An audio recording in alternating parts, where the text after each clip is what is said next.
needs no introduction. Vic Mignogna. Hey everybody, thanks for coming! I'm so glad you're here. I want to bring up all of the people that were a little part of this. So please help me welcome them to the stage. First of all, we definitely want to bring up Tiffany Volmer. Come on up. Yep. Jeff Thompson. Haleigh Todd. Perhaps the most important one of all, Mr. Jacob Takanashi. Come over here, Jacob!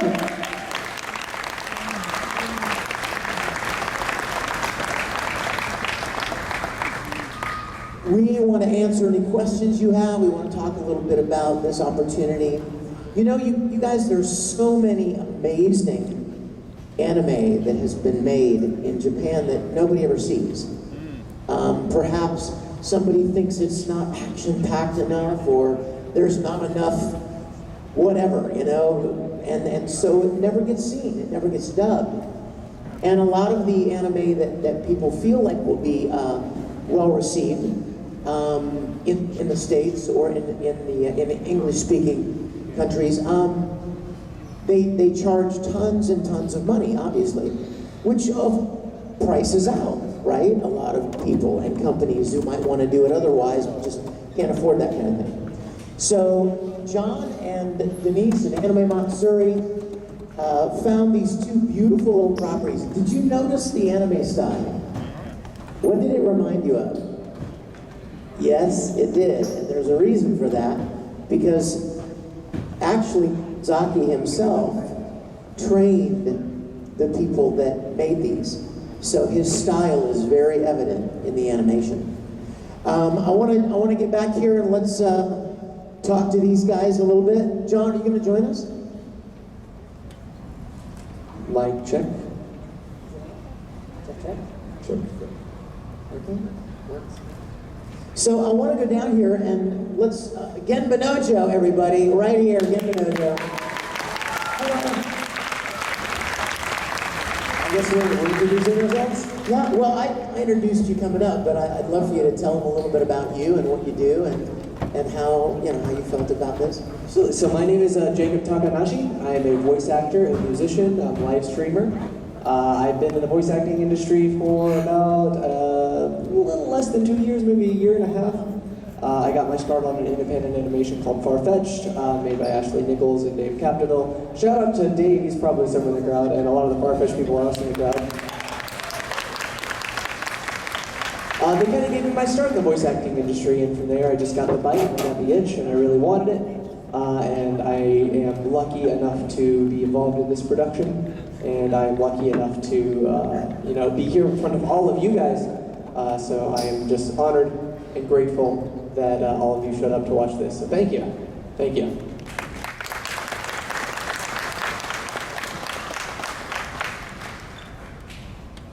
Well, I'm Jeff Johnson. I've been voice acting for the last 18 or so years.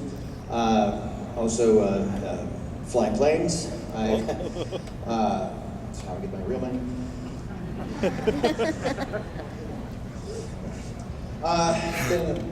Been in many different shows over the years. Been just super blessed to be able to do just that, and was invited here, being a part of Shimezo, and with these wonderful people here, and just want to say thank you so much. If it wasn't for you guys, we wouldn't be here. So thank you very much. Who wants to guess who Jeff was? Anybody know? Grandpa. Okay, Genbanojo. Right? I was Genbanojo, and I did some additional voices in Zip. Yes, you did. And who are you? Shimmy Bob. You were Shimezo's dad. The unseen grandpa.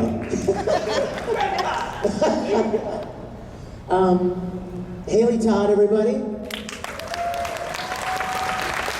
Hey guys, I am Haleigh Todd. I have been a voice actress for the past 5-6 years now, since 2016. Vic's actually the one that gave me my start in the industry, and so I am so humbled and so grateful to be here. I played Hannah in Genbanojo. And yeah, it was such a wonderful project to work on. I also am the grandma in Shimezo as well. And I am so very humbled and so grateful to have been a part of these projects. And I hope that there are many more.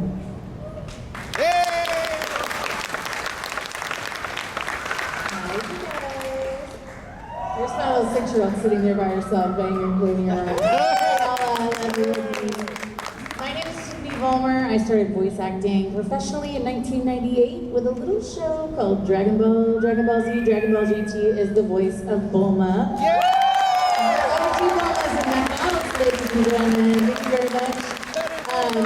When I'm not behind the microphone, I'm also behind the camera and in front of the camera, writing, directing, producing. I'm a film producer.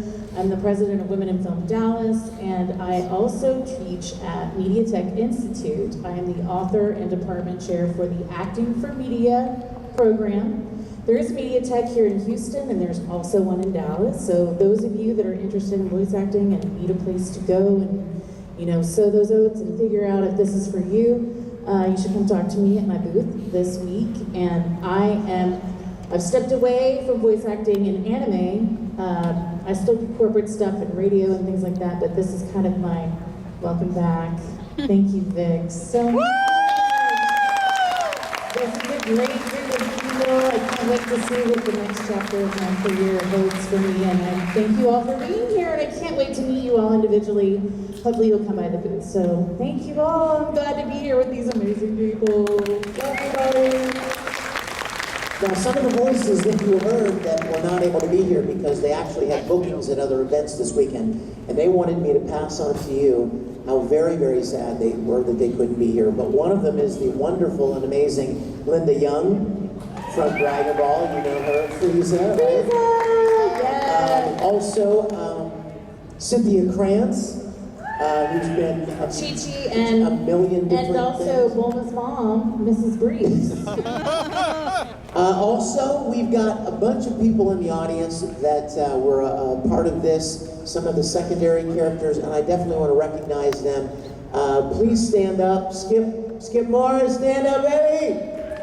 Over here, Superman, baby. And then over there near him is Brian Dukes. Where are you, Brian? Brian was one of Hannah's little brothers who realized that she'd been abducted by the carnies. And also Caleb Miller. Are you here, Caleb? Oh, yes, and Kate. Where's Kate Miller? He was another one of the little brothers of Hannah. My name is Vic Mignogna. In case you didn't know. I played Shimezo, and then also, what was the character? Shinzoman, yes, his Genbanojo sidekick. But then I gotta say, my favorite kind of was the grandpa. Again? Where's dinner? I'm starving. Did you guys know that? You got some bass in your voice when you did that too.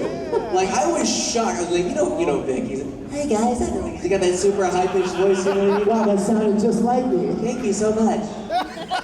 But when he was doing this grandpa, is like the flowers are blooming, and like you could hear the rumble in the subs. And I was like, hold on, where does this come from? I'm surprised. Well, that's one of the funnest things about voice acting, and all of you who love it and even are interested in doing it yourselves, you know that that's kind of one of the fun things, is that you get to play characters that you will never get cast as on a stage production or on camera. So you might play a grandma, clearly not grandma, but you can play a grandma in one production, and then next year a 7, 8-year-old little girl.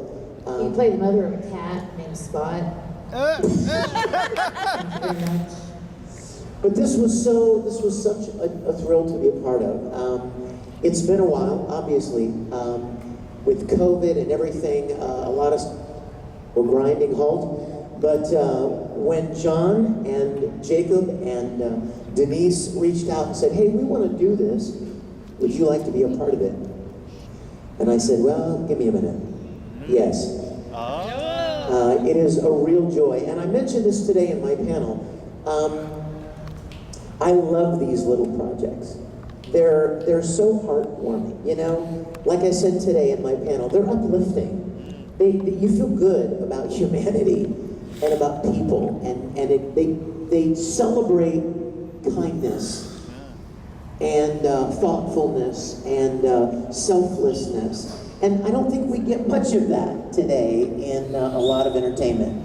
So even though these are wonderful little shorts, and even though they didn't have blood splurting everywhere or crazy wacko stuff or Characters turning into 5 different levels of themselves. Yeah. And screaming for a while. I personally love these kind of things. I think there's definitely a wonderful spot for them in today's culture, especially. We want to talk to you guys. Absolutely. Before we get started, I want to shout out some of the other actors who came Yes, up here with us please, today. Wonderful Miss Nola Klopp from the Netherlands, who voiced the grandmother in Genbanojo. She's wonderful. She's lovely. She's from the Netherlands, so she couldn't be here. Miss Crystal Lepore, Miss Morgan Berry, Miss Ashley Nichols, all very wonderful, very talented people. And I've got some additional voices in the crowd too. Mr. Antonio over here. Got my good friend Chase, and she's in the crowd. Chase, if you're here, I know you're at the convention, but I don't know if you're here in the crowd. I know you were busy. And a bunch of other additional people, like, these guys, of course. But I just wanted to shout them out, and they're so sorry they couldn't be here. Yeah. Yes, Crystal Lepore, a wonderful job as Chie, as Hiroki's little sister, and let's see. A couple of others, real quick. I just want to shout them out. They're not here. Mercedes Peterson was in Genbanojo. Allison Williams, a friend of mine from Dallas, was in Genbanojo. And people that, like you, they're people that wanted a chance to do something like this. And there are big kind of, steel doors that are hard to get through in some cases, but then there are people like us that just want to do something special and include people that have a similar passion for it. So we brought in a lot of different people, and like I mentioned today in my panel as well, there are a lot of you out there with enormous talent. And it's just a matter of having the opportunity to showcase it. And I'm hoping, very hopeful, that we're going to be able to do more of that in the very near future. These were just kind of for lack of a better term, Like a test a run. proof of a demonstration. I like to call it a teaser. Yeah, exactly. Because, anybody can say, I want to do this, but can you really do it? Do you have the equipment? Do you have the people? Do you have the skills, the background to actually accomplish it? There are many, many moving parts to something like this, believe it or not. And so these were basically a demonstration to these studios in Japan that we have the skills, we have the people, we have the experience to be able to do this at the same level as anyone else. So that's what these were a demo of, and we're so honored to be able to share it with you. Absolutely. And thank you guys again. Nothing would make me happier is if a year from now I'm going through demos and I'm going through auditions and say, oh man, so what was your first preference? Like, I was at the panel whenever you guys revealed Zip Shimezo and you said like you guys can be voice actors, and that inspired me because like I guarantee you there are some voice actors